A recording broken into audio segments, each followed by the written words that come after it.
कल्पना करा, एक असं मैदान जिथे हजारो लोक ओरडतायत, राजे महाराजे स्वतः उपस्थित आहेत, आखाड्यात जगातला सर्वात भयानक पैलवान उभा आहे आणि फक्त 30 सेकंदात तो जमिनीवर चित पडतो. आणि हा कोणत्याही पिक्चरचा सीन नाही, ही खरी गोष्ट आहे. आणि तो माणूस होता गामा पैलवान, एक असा योद्धा ज्याने तब्बल 3000पेक्षा जास्त कुस्त्या खेळल्या पण आयुष्यात एकदाही हारला नाही. आज लोक सोशल मीडियावर स्वतःला बीस्ट म्हणवतात, पण भारतात 100 वर्षांपूर्वी एक असा खरा बीस्ट होऊन गेला ज्याचं नाव ऐकल्यावर परदेशी पैलवान सुद्धा घाबरायचे.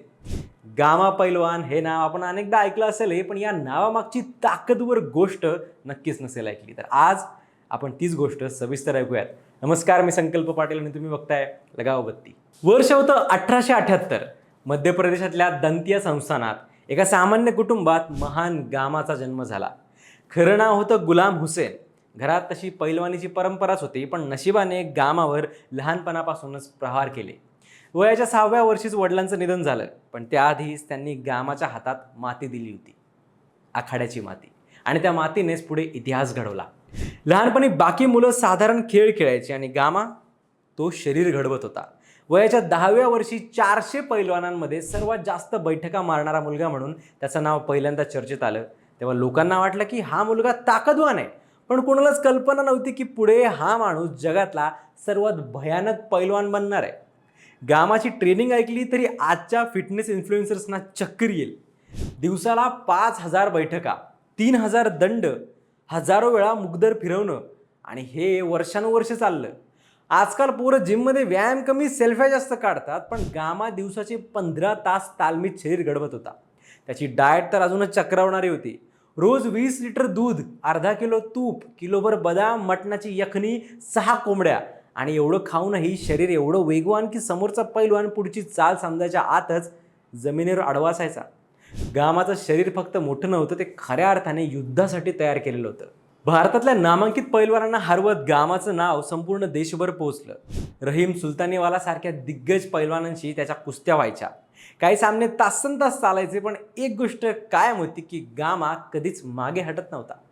विशेष म्हणजे त्यावेळेचं वातावरण सुद्धा भारलेलं होतं, कारण त्या काळात पैलवान म्हणजे फक्त खेळाडू नव्हते, ते त्या त्या राज्यांचा अभिमान होते. आणि गामा हळूहळू संपूर्ण भारताचाच अभिमान बनत होता.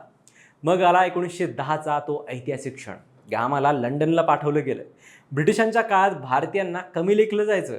गोरे लोक समजायचे की हे भारतीय आमच्यासमोर कधीच टिकणार नाहीत.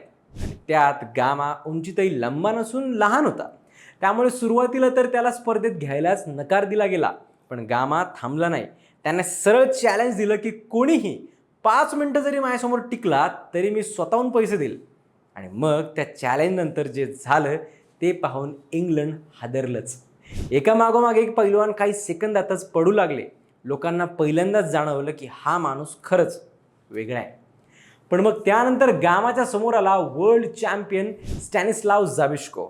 तब्बल 300 पाऊंड वजनाचा पोलंडचा शब्दशः राक्षसी पैलवान. त्या सामन्याकडे संपूर्ण जगाचं लक्ष लागलं होतं, पण कुस्ती सुरू होताच झाबिस्कोने अशी चाल खेळली जी लोक कधीच विसरले नाहीत. तो सरळ जमिनीवरच पडून राहिला, कारण त्याला माहिती होतं की आपण उभं राहिलो तर गामा आपल्याला फेकून देईल. 2.5 तास गामा त्याला उचलण्याचा प्रयत्न करत राहिला. प्रेक्षक ओरडत होते, शिट्ट्या वाजवत होते, पण झाबिस्को फक्त बचाव करत राहिला. शेवटी हा सामना ड्रॉ घोषित झाला. पण गंमत म्हणजे पुढच्या सामन्याला झाबिस्को हजरच झाला नाही आणि गामाला वर्ल्ड चॅम्पियन घोषित करण्यात आलं. त्या दिवशी एका भारतीयाने इंग्लंडमध्ये उभं राहून जग जिंकलं होतं. पण खरी सिनेमॅटिक गोष्ट अजून बाकी होती. 1928 पटियाला. तब्बल 18 वर्षांनी पुन्हा गामा आणि झाबिस्को समोरासमोर आले.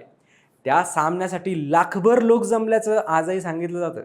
राजे महाराजे, ब्रिटिश अधिकारी, सामान्य जनता, सगळ्यांच्या नजरा त्या आखाड्यावर होत्या. आयोजकांनी रात्रीपर्यंत सामना चालला तर लाईटची सुद्धा व्यवस्था केली होती. लोकांना वाटत होतं की पुन्हा तासंतास लढत होईल, पण सामना सुरू झाला आणि पुढच्या काही सेकंदात इतिहास घडला. गामा वाघासारखा झेपावला. त्याने झाबिस्कोचा पाय पकडला आणि तब्बल 30 सेकंदातच त्याला चित केलं. बस संपलं. पूर्ण मैदान वेड्यासारखं ओरडत होतं. महाराजांनी स्वतःचा मोत्यांचा हार गामाच्या गळ्यात घातला आणि त्या दिवशी जगाने मान्य केलं की गामा हा फक्त पैलवान नाही, तो रुस्तमे जमा आहे. गामा पैलवानने त्याच्या कारकिर्दीत भारतातल्या अनेक नामांकित पैलवानांना हरवत रुस्तमे हिंद हा किताब जिंकला होता.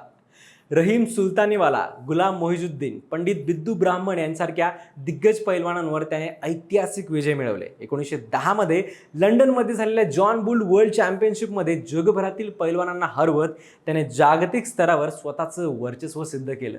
गामाने फक्त स्वतःच लढाई केल्या नाही तर इतरांनाही प्रेरित केलं होतं. अभिनेता ब्रूस ली हा गामाच्या ट्रेनिंग पद्धतीचा एक कट्टर अनुयायी होता.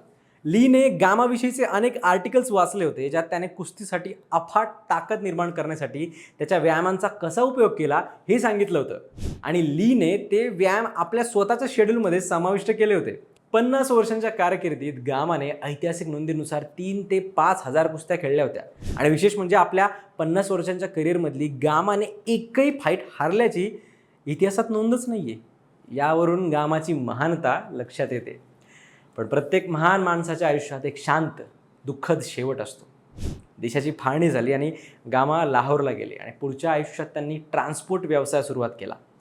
मात्र तब्येत खालावल्यामुळे आणि आर्थिक अडचणींमुळे हा व्यवसाय जास्त काळ टिकू शकला नाही. एकेकाळी राजांच्या महालात राहणारा माणूस पुढे आर्थिक अडचणीत सापडला.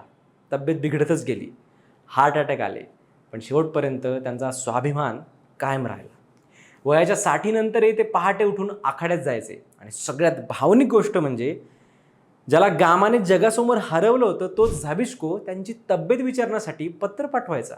कारण प्रतिस्पर्धी असला तरी गामासारखा योद्धा पुन्हा जन्माला येणे नाही हे त्याला माहिती होतं. 1960 मध्ये गामांचं निधन झालं.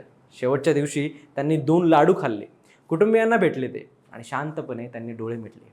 आयुष्यभर कोणासमोरही चित न झालेला माणूस शेवटी कायमचा शांत झाला. गामाने त्यांचा काळ गाजवला. आजच्या पिढीला अनेक इंटरनेट स्टार्स माहिती आहेत, कितीतरी WWE स्टार्सचे भारतीय फॅन्स आहेत, पण जगाला भारताची ताकद दाखवणारा भारताचाच गामा पैलवान आज अनेक भारतीयांना माहितीच नाही आहे. हे नक्कीच खेदाची बाब आहे. तुम्हाला ही गामा पैलवानाची स्टोरी कशी वाटली ते कमेंट्समध्ये नक्की सांगा आणि अशाच दर्जेदार व्हिडिओसाठी सबस्क्राईब करायला गाव बत्ती.